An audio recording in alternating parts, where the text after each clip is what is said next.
Hello, Chrisbel from Chrisbel Arts. Take two. I already tried a video and I went too long and it didn't take. Anyway, I showed you a video last night about the metals that I choose, and now I'm going to show you some other things about the metals. I'm all getting ready for the ability to paint on the metal with alcohol inks. And so I had the metal, the blanks. I cut them with the snippy tool, the scissors that I got from Home Depot. And I filed the edges with the needle files. I noticed that the needle files, they really hurt my hand. So I tried again with the Dremel. And I found that the Dremel tool will do a good job filing. So I'm going to show you how I do that.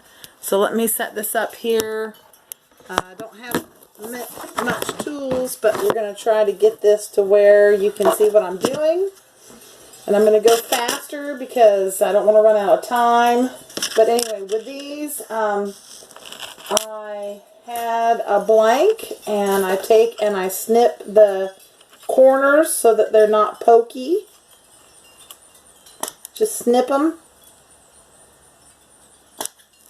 like that so that they don't have a pokey edge, but they're still rough. So then I take my needle file. I was taking my needle file and I was filing off the corners, which you can do. These needle files are like $5 at like Michael's or Walmart. They're pretty easy to get a hold of. But I find that was hurting my hands, so I tried my Dremel tool again, and it works.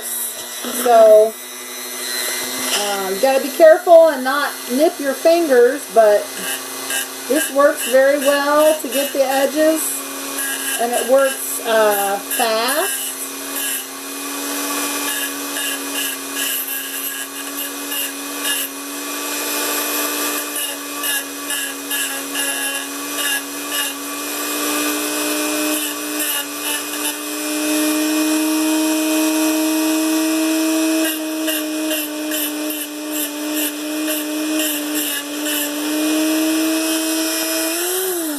So that gives quickly gives the rounded edges.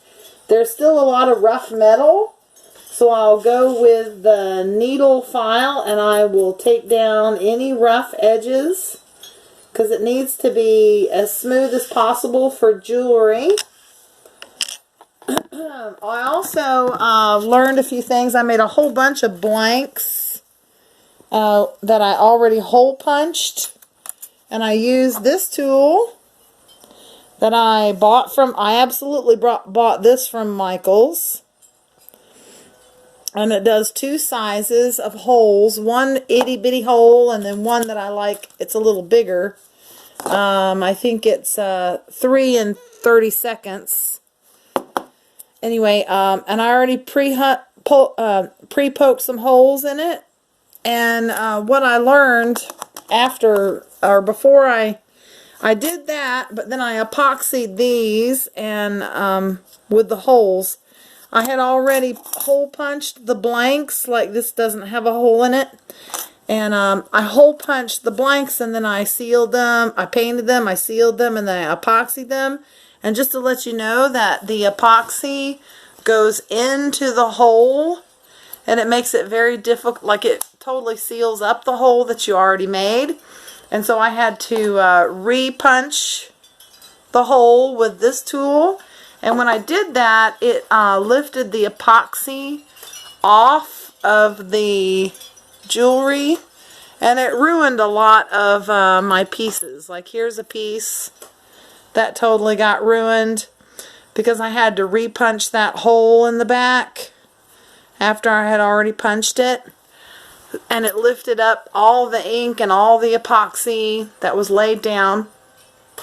So I did a test on this piece, which was a ruined piece, because the ink bled, black ink bled with the sealing and then the epoxy.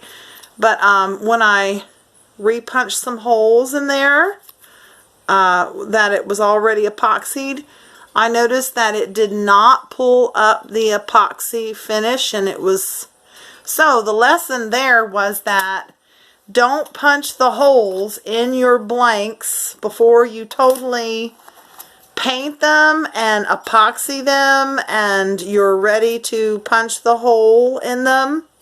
So you don't have to worry about pre-punching the hole, because all that epoxy just goes into the hole. And then when you try to repunch it, like I did, it totally messed up some. So I wrecked. A good amount of them got wrecked. And even some of these that I've saved that didn't get totally wrecked, I don't, it kind of left, it's just not as clean. I think the way I'm going to do on the second batch, it's going to be a lot nicer. And so the level that I have now is that I'm filing the edges, getting the blanks smooth, getting the canvas, this is my canvas, getting the canvas ready to apply the paints, the fun part of getting the painting on there.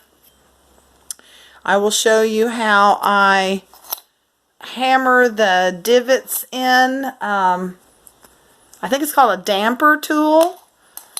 So I have a nice fancy damper tool from my mother that I stole from her, because she also makes jewelry and crafts and stuff. So I stole it from her for a while, and I'll show you how I do that in my next video. Okay, so we're almost ready to paint. Getting there, so close.